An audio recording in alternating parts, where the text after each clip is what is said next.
The beauty of this practice is that it extends beyond the meditation cushion. Throughout the day, you can try to catch yourself identifying with your roles and labels. When you notice yourself thinking, "I am a successful professional," or "I am a good person," pause and recognize that these are simply concepts. They are not the essence of who you are. Try to relate to your job and your roles as a parent, partner, friend, etc.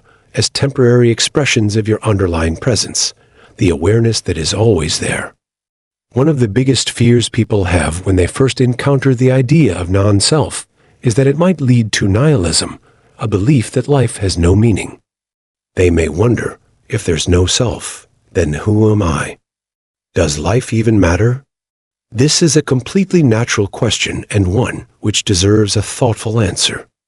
The truth is that non-self is not about denying reality or negating the richness of our human experience. It's not about becoming emotionless or disengaged from life. It's about seeing reality clearly, without the distortions created by our ego. It is akin to looking at a painting without the lens of our own biases. It is not about negating self, but realizing it is ever-changing, much like the cells in our bodies that constantly grow and fade, yet we remain whole. Think of it like this. If you're constantly trying to protect a fragile self, you're living in a state of tension, always worrying about whether you're good enough, successful enough, or loved enough.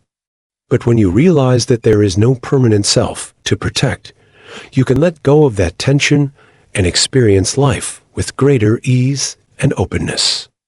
Your life is not suddenly without value. Rather, you are now free to choose what meaning you give it. You are freed from the shackles of external validation. The wisdom of non-self is not just for monks in monasteries. It's for each of us, right here, right now. Imagine a world where people no longer clung so tightly to their individual identities. How much less conflict would we see? How much more compassion would there be? When we understand that we are all interconnected, that we are all part of the same vast web of life, the desire to harm or exploit others diminishes. We begin to act from a place of greater empathy and kindness. This is why the Buddha taught, by clinging to self, one only multiplies suffering. By letting go, one discovers true joy. I'll share another personal experience here.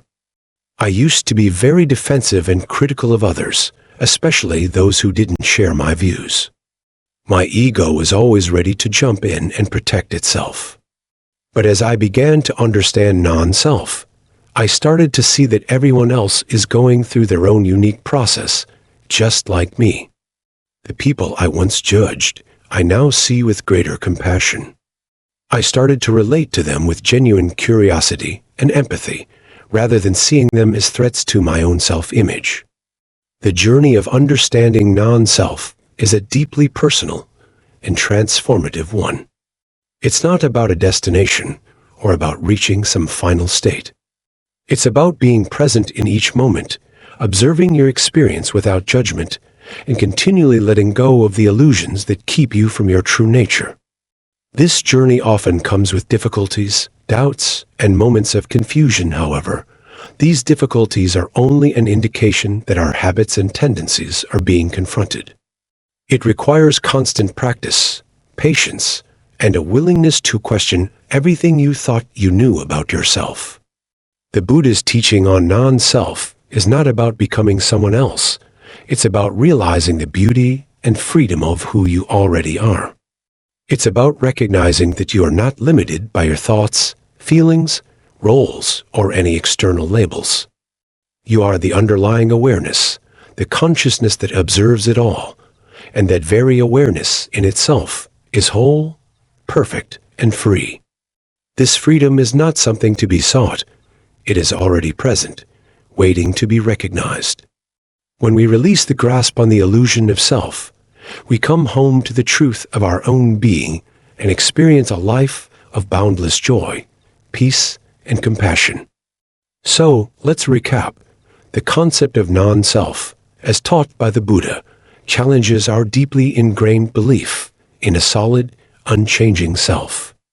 It shows us that everything in life, including what we perceive as I and mine, is constantly changing and ultimately empty of inherent existence. By practicing mindfulness and meditation, we can begin to see this truth directly, letting go of our attachments and the suffering they cause. The journey is not about becoming nothing, but about discovering the boundless potential that lies within the very fabric of our being. It is not about denying life, but experiencing it to its fullest, free from the shackles of the ego. As we grow in this understanding, we can move through the world with more compassion and empathy, creating more loving connections with the people and world around us. So I invite you to continue this exploration, not just through the concepts presented here, but through your own personal practice and self-discovery. Thank you so much, dear friends, for joining me on this journey of exploration into the profound teachings of non-self. I sincerely hope that this video has offered you some insights into the path to true inner peace and liberation. Remember, understanding the wisdom of Anatta isn't a destination, but a continuous process of mindfulness, inquiry, and letting go. As the Buddha so wisely stated, the true taste of his teachings is the taste of liberation. It is in the liberation from the illusion of the ego that we find ourselves, not in a hollow, meaningless way, but in the boundless expanse of who we truly are.